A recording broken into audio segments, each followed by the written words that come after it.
Hi friends, very good morning to all. Welcome back to A2DC channel again. So இன்றைக்கி நம்ம group one மெயின்ஸ்க்கான இன்னைக்கான topic பார்க்கலாம். So topic போகிறதுக்கு முன்னாடி நம்மளுக்கு குரூப் ஒன்க்கான கால்ஃபர் வந்து ரிலீஸ் பண்ணியிருக்காங்க. ஸோ அஃப்கோர்ஸ் எல்லாம் பார்த்துருப்பீங்க. டிசிக்கான போஸ்ட் ஒரு 12 வேகன்சி உட்பட டோட்டலாக வந்து ஒரு 26 வேகன்சி ரிலீஸ் பண்ணியிருக்காங்க. ஸோ ஃபஸ்ட்டு வேகன்சியை பார்க்கும்போது நம்மளுக்கே கொஞ்சம் இன்னும் ரொம்ப வேகன்சி ரொம்ப கம்மியாக இருக்குது அப்படிங்கிற ஒரு ஃபீல் வந்தது. ஸோ என்ன சொல்லியிருக்காங்க அப்படின்னா டிஎன்பிசி செக்ரட்டரி சேர்மன் என்ன சொல்லியிருக்காங்கன்னா கண்டிப்பாக வந்து அடண்டமில் வந்து வேகன்சி வந்து இட் வில் பி இன்க்ரீஸ் அப்படின்னு சொல்லியிருக்காங்க. ஸோ கண்டிப்பாக இன்க்ரீஸ் பண்ணுவாங்க. அந்த நம்பிக்கையோட நம்ம என்ன பண்ணலாம். ஸோ தொடர்ந்து வந்து ரன்னிங்லேயே இருக்கும். எக்கார்த்து ஒன்று என்ன பண்ணக்கூடாது, ஸ்டாப் பண்ணக்கூடாது. ஸோ 2-3 டேஸ் வந்து கொஞ்சம் நிறைய ஒர்க் இருந்தனால ப்ளஸ் ஹெல்த் இஷ்யூனால வீடியோஸ் ரெகுலராக போட முடியல. இப்போ நம்ம இந்த இன்னைக்கு பார்க்குற டாபிக் வந்து நாட் ஓன்லி ஃபார் மெயின்ஸுக்கு மட்டும் இல்லை, இந்த டாபிக் மட்டும் இல்லை, இந்த சீரீஸே வந்து என்னன்னு கேட்டால் not only for mains, it also include prelims. So prelims as well as mains ரெண்டுக்கும் வந்து சேர்ந்து தான் நம்ம என்ன பண்ண போகிறோம், என்ன பண்ணுறோம் அப்படின்னா இந்த செஷன் வந்து சீரீஸ் வந்து கொண்டு போயிட்டோம். சரி, ஜஸ்ட் ஒரு 10 மினிட்ஸ் தான், ஒரு 10 to 12 மினிட்ஸ் தான். ஜஸ்ட் வாட் இஸ் வாட் அப்படின்னு தெரிஞ்சுக்கோங்க. நம்ம ப்ரிலிம்ஸ் முடிஞ்சோன்னா மெயின்ஸ் வரும்போது நம்ம என்ன பண்ணலாம், ரொம்ப டீட்டெயிலாக ஃபோக்கஸாக டெப்த்தாக வந்து மெயின்ஸ் பாயிண்ட் ஆஃப் வியூவில் பார்க்கலாம். இப்போ வந்து போய் மெயின்ஸ் பாயிண்ட் ஆஃப் வியூவில் பார்க்குறோம். பட் வந்து ரொம்ப டெப்த்தாக இல்லாமல் மெயின்ஸ் ப்ளஸ் ப்ரிலிம்ஸ் ரொம்ப ஓரியன்டாக பார்ப்போம். சரிங்களா? சரி, ஐ ஹோப் வந்து கண்டிப்பாக அந்த வேகன்சியில் இந்த வருஷமே நம்ம எல்லாருமே சர்வீஸ் ஆகிறோம். ஸோ அதுக்கு உங்களோட ப்ரிப்பரேஷன் நல்லா ஸ்ட்ராங்காக வந்து போடும். இன்றைக்கி அந்த டாபிக் பார்க்கலாம். ஸோ இன்றைக்கி என்ன ஒரு எடிட்டோரியல் அப்படின்னா, இந்த வெஸ்டர்ன் காட்ஸை ப்ரொடெக்ட் பண்ணுற பற்றி ஒரு எடிட்டோரியல் வந்து ரொம்ப முக்கியமான ஒரு என்விரான்மெண்ட் பேப்பரில் உங்களுக்கு ரொம்ப சப்போர்ட்டிவாக இருக்கும். ஸோ வெஸ்டர்ன் காட்ஸை ப்ரொடெக்ட் பண்ணுறதுக்காக நம்ம ஒரு கமிட்டி போட்டிருக்கோம். நம்ம கவர்மெண்ட் வந்து ஒரு கமிட்டி போட்டாங்க, ஆல்ரெடி போட்டாங்க 2012 கஸ்தூரி ரங்கன் கமிட்டி அப்படின்னு ஒரு கமிட்டி போட்டாங்க. இந்த கஸ்தூரி ரங்கன் கமிட்டி வந்து நிறைய இதுக்கு போட்டிருக்காங்க. ஒன்று வந்து வெஸ்டர்ன் காட்ஸை ப்ரொடெக்ட் பண்ணுறதுக்காக இந்த கமிட்டி அப்பாயின்ட் பண்ணியிருப்பாங்க. இன்னொன்று நேஷனல் எஜுகேஷன் பாலிசி 2020 அதுக்கு என்ன கமிட்டி தான், கஸ்தூரி ரங்கன் கமிட்டி. ஸோ இந்த மாதிரி கஸ்தூரி ரங்கன் வந்து நிறைய இருக்கு. ஸோ அதில் வெஸ்டர்ன் காட்ஸ்க்காக போடப்பட்ட கமிட்டி தான் அந்த கஸ்தூரி ரங்கன் கமிட்டி. ஸோ அவர் ஒரு சில ரெக்கமெண்டேஷன்ஸ் கொடுத்துருப்பாரு. அதை பற்றின ஒரு ரீசெண்டாக அதை பற்றின ஒரு விஷயங்கள் பேசப்பட்டது. அதனால இந்த டாபிக் வந்து இன்னைக்கு நம்ம பார்க்குறோம். சரியா? ஸோ கண்டிப்பாக வந்து ப்ரிலிம்ஸ் அஸ் வெல் அஸ் மெயின்ஸில் கேட்கலாம். ஸோ பார்ப்போம். ஸோ பாருங்க, ஃபர்ஸ்ட் என்ன சொல்றாங்க, மேற்கு தொடர்ச்சி மலையை பாதுகாக்க தென்னிந்திய மாநிலங்கள் தற்போதைய தடையை முறியடிக்க வேண்டும் அப்படின்னு சொல்றாங்க. சரியா? ஓகே. 2018ஆம் ஆண்டின் கேரளா வெள்ளப்பெருக்கு மற்றும் 2014ஆம் ஆண்டோட வயநாடு நிலச்சரிவு. ஸோ 2014 கிடையாது, 2024. சரியா? ஸ்பெல்லிங் மிஸ்டேக் யாருக்கு மாத்திக்கோங்க. 2024 2024 தான் வந்தது வயநாடு லேண்ட்ஸ்லைட் நிலச்சரிவு. ஸோ அதில் வந்து பார்த்தீங்கன்னா இதெல்லாம் வந்து மேற்கு தொடர்ச்சி மலையோட மென்மையான சூழ்நிலை தன்மையை மதிக்காதால் ஏற்படும் ஆபத்துகளை தெளிவாக உணர்ந்து. அப்போ வெஸ்டர்ன் காட்ஸை பற்றி நம்ம என்ன பண்ணல, பெருசாக கண்டுக்கவே இல்லை, ப்ரொடெக்ட் பண்ணவே இல்லை. டெவலப்மெண்ட் அப்படிங்கிற பேரில் நிறைய வந்து அதை நேச்சர் வந்து நம்ம இது பண்ணதுனால. ஸோ 2018 கேரளாவில் ஃப்ளட் வந்தது, மேஜர் ஃப்ளட். அகெயின் ஒரு 2 years back 2024 Wayanad landslide. So ரொம்ப வந்து ஒரு மேஜரான டிசாஸ்டர். ரொம்பவே நிறைய மக்கள் என்ன பண்ணிட்டாங்கன்னா இறந்தே போயிட்டாங்க. ஸோ அந்த நிலச்சரிவில் வந்து புதஞ்சு இறந்தே போயிட்டாங்க. அப்போ இதுக்கெல்லாம் யார் காரணம்னா நம்ம தான் காரணம் இல்லையா?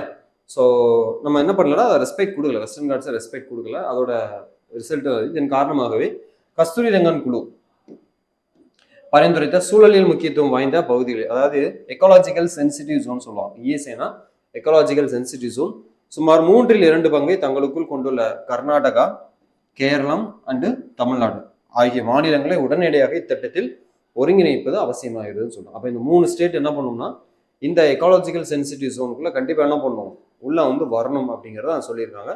இதான் ஒரு ஓவரால் ஐடியாவாக இருக்கு. ஸோ ஃபர்தர் என்ன பண்ணலாம், உள்ள வந்து என்ன சொல்லியிருக்காங்க அப்படிங்கிறத பார்ப்போம். பாருங்க, மேற்கு தொடர்ச்சி மலையை பாதுகாப்பதற்காக புகழ்பெற்ற விஞ்ஞானி, ஸோ ஒரு சயின்டிஸ்ட் இல்லையா, கஸ்தூரி ரங்கன் குழு பரிந்துரைத்த பல்வேறு நடவடிக்கைகளை செயல்படுத்தும் பணி 12 ஆண்டுகளுக்கு மேலாக தேக்கம். அது வந்து பெருசாக ஸ்டெப் எடுக்கல.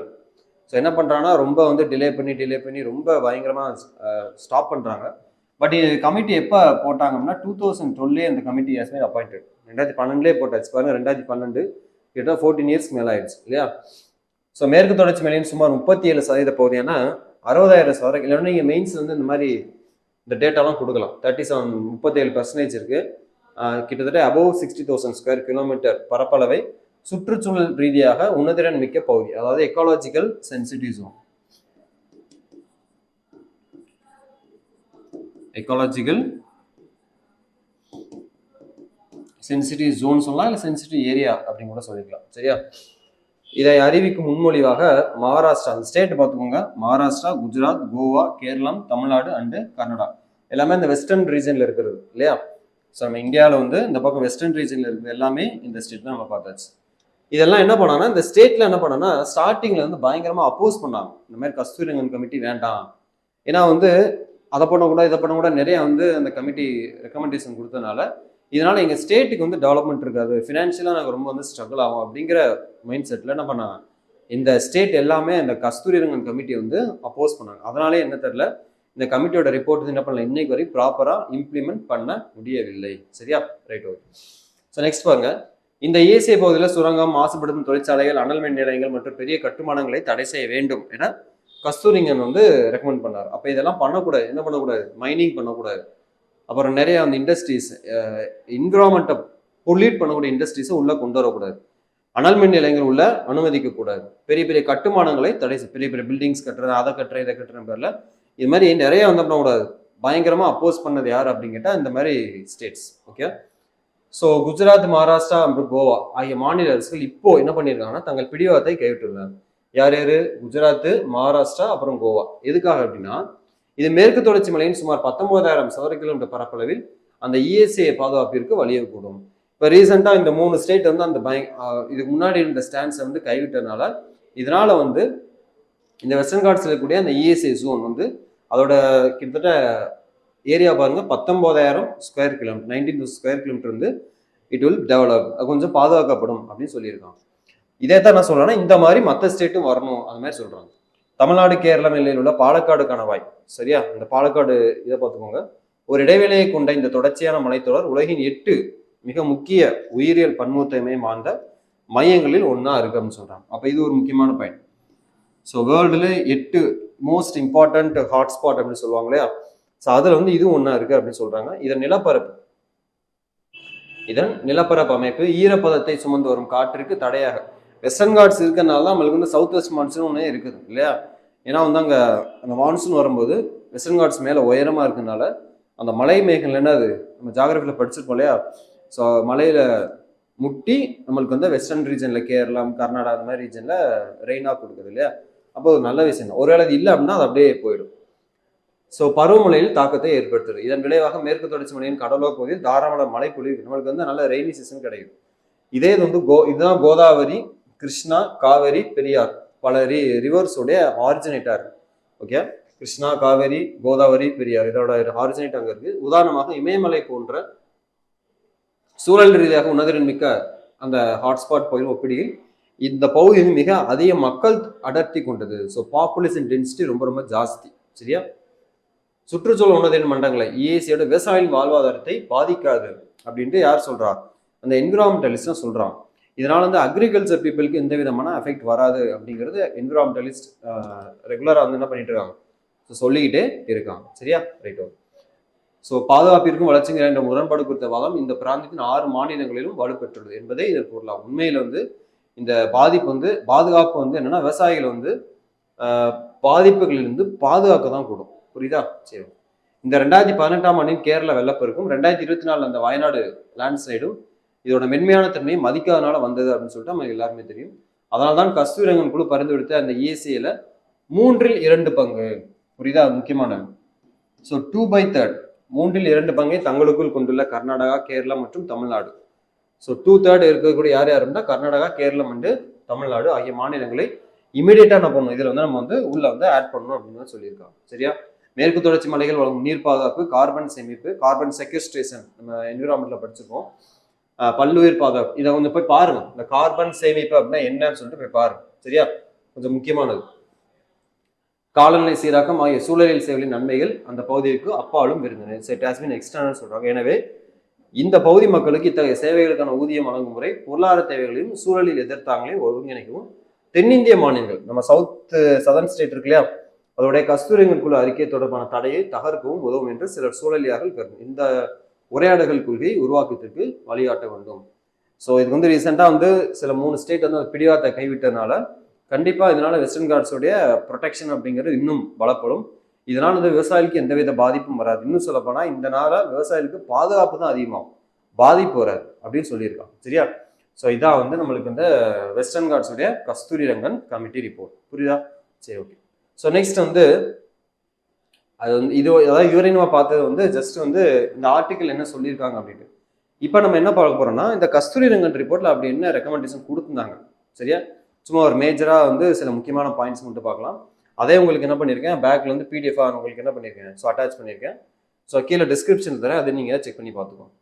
ஃபர்ஸ்ட் பாருங்க, கஸ்தூரிரங்கன் குழு எந்த வருஷம் அப்பாயின் பண்ணாங்க? 2012 இல்லையா? 2012 மிக முக்கியமான பரிந்துரை மேற்கு தொடர்ச்சி மலையின் மொத்த பரப்பளவில் 37%. இந்த நம்பர் ரொம்ப ரொம்ப முக்கியம். 37% என்ன பண்ணும்? சுற்றுச்சூழல் உன்னதின் பகுதியை வந்து we have to be allowance. அப்போ வெஸ்டர்ன் காட்ஸ்ல இருக்கக்கூடிய 100%ல இஎஸ்ஏ அப்படிங்கிறது எத்தனை பர்சன்டேஜ் இருக்கணும் அப்படிங்கிட்டா 37% அனௌன்ஸ் பண்ணும். இது யார் சொன்னது? கஸ்தூரிரங்கன் கமிட்டி ரெக்கமெண்ட் கொடுத்தது. இதன் முக்கிய பரிந்துரைகள் என்னென்ன அப்படின்னு பார்ப்போம், பின்னாடி பார்ப்போம். ஃபர்ஸ்ட் வந்து நிலப்பரப்பு வகைப்பாடு. ஸோ ரெண்டா பிரிச்சிருக்கோம், ஒன்று நேச்சுரல் லேண்ட்ஸ்கேப், இன்னொன்று வந்து கல்ச்சுரல் லேண்ட்ஸ்கேப். இயற்கை நிலப்பரப்பு, கலாச்சார நிலப்பரப்பு. நேச்சுரல் லேண்ட்ஸ்கேப் நடந்தது நம்ம பார்த்தோம் இல்லையா? 37% இஎஸ்ஏ வந்து அனௌன்ஸ் பண்ணணும், சொல்லியாச்சு. கண்டிப்பாக வந்து ஃபாலோ பண்ணணும், அதில் எந்த விதமான சமரசம் பண்ணக்கூடாது. கல்ச்சர் பொறுத்தவரைக்கும் பாருங்க, அங்கே இருக்கக்கூடிய இந்த பழங்குடியின மக்கள்லாம் இருப்பாங்க இல்லையா? மனித குடியிருப்புகள், விவசாய நிலங்கள், அப்புறம் வந்து தோட்டங்கள் உள்ள மீதமுள்ள ரிமைனிங் 63% என்ன பண்ணலாம்னா கலாச்சார நிலப்பரப்பாக பிரிக்கப்பட்டது. இதெல்லாம் கண்டிப்பாக எழுதணும். 37% வந்து இயற்கை நிலப்பரப்பு, நேச்சுரல் லேண்ட்ஸ்கேப். 63% அப்படிங்கிறது கலாச்சார லேண்ட்ஸ்கேப்பு, கல்ச்சுரல் லேண்ட்ஸ்கேப். இங்க வழக்கமான வளர்ச்சி பணிகள் தொடரலாம் என கூறும். இங்க நீங்க என்ன பண்ணிக்கலாம்? ஸோ ரெகுலரா நீங்க என்ன பண்றீங்களோ அதை பண்ணிக்கலாம், பட் ஒரு சில கண்டிஷன்ஸோட அப்படின்னு சொல்லியிருக்காங்க. செகண்ட் ரெக்கமெண்டேஷன் பாருங்க, முழுமையான தடைகள் சுற்றுச்சூழல் பகுதியில் கம்ப்ளீட்டா அந்த 37% இஎஸ்ஏ ஜோன்ல எதெல்லாம் வந்து பேன் பண்ணணும்னா எல்லாத்தையுமே பேன் பண்ணணும், அதான் சொல்றான்.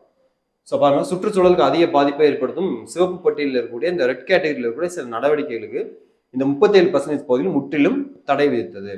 ஸோ அது என்னென்ன அப்படின்னு கேட்டால், மைனிங் பண்ணக்கூடாது, நான் சுரங்கம் நோட்டுறேன், குவாரி வெட்டுறேன், அந்த மாதிரி எங்கே பண்ணக்கூடாது? 37% பீப்புளில் அந்த ரீஜனில் பண்ணக்கூடாது. பிகாஸ் ஏன் அப்படின்னா அது என்ன அனௌன்ஸ் பண்ணிட்டாங்க? இஎஸ்ஏ ஜோனை அனௌன்ஸ் பண்ணிட்டாங்க. இது ஒரு பாயிண்ட் ஆஃப் சரிங்களா?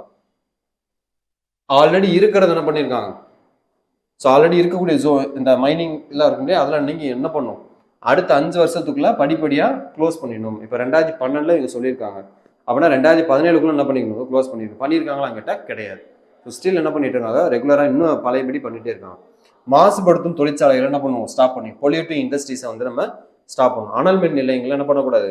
முழுமையான ஃபுல்லாக வந்து கம்ப்ளீட்டாக பேன் பண்ணிட்டாங்க. பெரிய நகர குடியிருப்புகள், பெரிய பெரிய உள்ள வந்து யாரும் என்ன பண்ணக்கூடாது? பெரிய அளவிலான கட்டிடங்கள் மற்றும் நகர கட்டமைப்பு திட்டங்களுக்கு தடை. ஏன்னா பெரிய பெரிய கட்டணங்கள் வரும்போது நம்ம கண்டிப்பாக என்ன பண்ணுவோம்? இயற்கையை அழிச்சு தான் வேற வழி கிடையாது, அதனால தடை பண்ணிட்டாங்க. அப்புறம் பார்த்தீங்கன்னா கட்டுப்பாடுன்னு அனுமதிக்கப்பட்டவை. சில இதெல்லாம் பார்த்தீங்கன்னா அலோவ் பண்ணிக்கலாம், but there should be some control. அதில் சில கட்டுப்பாடுகள் இருக்கும். அது என்னென்னு கேட்டால் நீர் மின்சாரம் மற்றும் உள்கட்டமைப்பு. ஸோ வறண்ட காலங்களிலும் நதியின் இயற்கை ஓட்டம் 30%. இது பார்த்து வச்சுக்கோங்க. ஸோ டியூ டு ட்ரை ரீஜன்லையும் பார்த்தீங்கன்னா அந்த இயற்கை ஓட்டம் 30% பாதிக்கப்படாமல் இருக்கும் என்ற நிபந்தனையோட மட்டுமே என்ன கொண்டு வரணும்? நீர்மின் திட்டங்கள் கொண்டு வரணும், ஹைடல் பவர் ப்ராஜெக்ட் கொண்டு வரணும், சரியா? ஆரஞ்சு மற்றும் கிரீன் அந்த லிஸ்ட் இருக்கு இல்லையா? ஸோ குறைந்த மாசு விளைவிக்கும் ஆரஞ்சு மற்றும் பச்சை பிரிவு தொழிற்சாலைகளுக்கு கடுமையான கண்காணிப்புடன் அனுமதி. அப்போ எந்தெல்லாம் வந்து ஆரஞ்சு லிஸ்ட்ல இருக்கு, எதெல்லாம் வந்து கிரீன் லிஸ்ட் இருக்கு, அந்த மாதிரி இண்டஸ்ட்ரீஸ்க்கு மட்டும் அலோவ் பண்ணிக்கலாம். பட் பயங்கரமான ஒரு என்ன சொல்றது, கண்ட்ரோலோட ஒரு மானிட்டர் இருக்கணும், ரெகுலேஷன் கண்டிப்பாக இருக்கும், அதான் இங்க சொல்றான். அடுத்து பசுமை வளர்ச்சிக்கான நிதி ஒதுக்கீடு. ஸோ சூழலியல் செயலுக்காக நிதி பண்றாங்க, ஸ்டேட்டுக்கு வந்து ஒரு ஊக்கத்தொகையை கொடுக்குறாங்க. இயற்கை விவசாயம் பண்ணலாம், பட் அதுவும் வந்து சில கண்டிஷன்ஸோட பண்ணும். விவசாயம் மற்றும் காப்பி பயிரிடுதல் முறைகளை என்ன பண்ணும்? ஊக்குவிக்கிறது. உலகளாவிய அங்கீகாரம். ஸோ யுனெஸ்கோ என்ன பண்ணிக்கிறாங்க? இதுக்கு வந்து அந்தஸ்து கொடுக்கப்பட்டிருக்கு. மேற்கு தொடர்ச்சி மலையில் உள்ள 39 உலக பாரம்பரிய தலங்களை நம்பர் பார்த்து வச்சுக்கோங்க. ஸோ எத்தனை அப்படின்னு கேட்டால் 39 உலக பாரம்பரிய தலங்களை பயன்படுத்தி இந்த எக்கோ டூரிசம் மேம்படுத்தும். ஸோ நிறைய சொல்லுவாங்களே, மெடிக்கல் டூரிசம், அதுமாதிரி எக்கோ டூரிசம், இதை மேம்படுத்தணும். உள்ளூர் மக்களின் வாழ்வாதாரத்தை பாதுகாக்கும் இந்த இது வந்து பரிந்துரைக்கப்பட்டது, சரியா? ஸோ இதான் வந்து இன்னைக்கு கஸ்தூரிரங்கன் கமிட்டியோட அதை பற்றின ஒரு ஆர்டிகிள் வந்தது. பேக்ரவுண்ட் என்ன பண்ணுவோம், அந்த ரெக்கமெண்டேஷன் என்ன அப்படின்னு சொல்லிட்டு சில முக்கியமானதை பார்த்தோம் இல்லையா? இதில் ஒரு முக்கியமான பாயிண்ட் என்ன அப்படின்னா 37%. கஸ்தூரிரங்கன் கமிட்டி என்ன ரெக்கமெண்ட் பண்ணியிருந்தாங்கன்னா 37% என்ன பண்ணணும்? நீங்கள் இஎஸ்ஏவை அனௌன்ஸ் பண்ணுங்க, அங்கே எந்த விதமான ஆக்டிவிட்டிஸ் இருக்கக்கூடாது, எதுவுமே அங்கே இருக்கக்கூடாது, கம்ப்ளீட்டாக பேன் அப்படின்னு சொல்லிட்டாங்க. மிச்சம் என்னுடைய 63% நீங்கள் என்ன பண்ணிக்கலாம்? சில ஆல்ரெடி ரெகுலராக பண்ணியிருப்பீங்களா, அது மாதிரி பண்ணிக்கலாம், பட் சில கண்டிஷன்ஸோட அது மாதிரி சொல்லியிருக்காங்க. So these are the recommendations given by Kasturirangan committee on western ghats protection. Okay, so கண்டிப்பாக இன்றைக்கான வீடியோ உங்களுக்கு சப்போர்ட்டிவாக நினைக்கிறேன். இன்னொரு டாப்பிக்கில் இன்னொரு வீடியோவில் மீட் பண்ணலாம். தேங்க்யூ. All the best.